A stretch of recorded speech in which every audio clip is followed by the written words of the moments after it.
Resurvey resurvey ద్వారా డైరెక్ట్గా కార్డుల అనౌన్స్మెంట్ ఇది చాలా రోజుల నుండి అంటే ఎవరి భూమి వాళ్ళదే అన్నటువంటి సమగ్ర హక్కు ఇప్పటిదాకా విదేశాల్లో యూరప్ దేశాల్లో ఉంది తప్పించి మన దేశంలో కరువు అవుతున్న దానికోసమనే రీసర్వే చేపిస్తుంది. అది కేంద్ర ప్రభుత్వ ప్రాజెక్ట్ అని నేను అనేకసార్లు మాట్లాడాను.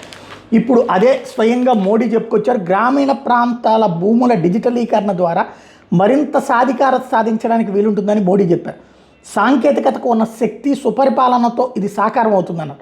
దేశంలో 10 రాష్ట్రాల్లోని 50,000 గ్రామాలకు చెందిన 65 లక్షల మందికి స్వామిత్వ పథకం కింద ఆస్తుల కార్డుని శనివారం ఆయన వర్చువల్ పంపిణీ చేసి కొందరు లబ్ధిదారులతో మాట్లాడారు. ప్రజల వద్ద ఆస్తి పత్రాలు లేకపోవడం ప్రపంచంలో ప్రధాన సవాళ్లలో ఒకటి. అనేక దేశాలు ఈ సమస్య ఉన్నట్టు ఐక్యరాజ్య సమితి గుర్తించింది. పేదరిక నిర్మూలనకి ఈ హక్కులు అవసరమని ఆ సంస్థ గుర్తించి పేర్కొంది.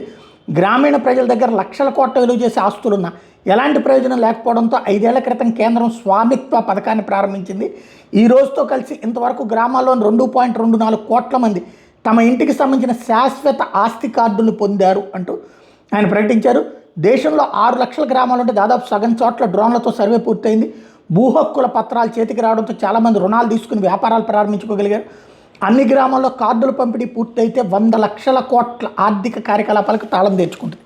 నేను 1,00,000 సార్లు చెప్పింది ఇదే. మనం రాజకీయాల చుట్టూ చేర్చుకుని ఒక అద్భుతమైన పథకాన్ని నాశనం చేసాం.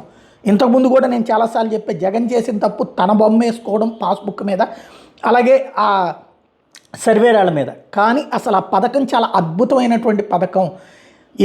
మనకు అనేకమైనటువంటి లీగల్ లిటిగేషన్స్ ఓళ్లలో అది పోరంబోకు భూమని ఏనాం భూమని చెప్పి ఇట్లాగా ఈ 22A లాంటి దిక్కుమాలి నిషేధాలు వాటన్నిటి తొలగిస్తూ వాళ్ళ పేరుతోనే వాళ్ళకే డిజిటలైజ్డ్ కార్డు ఇస్తే వాళ్ళ ఆస్తి వాళ్ళది.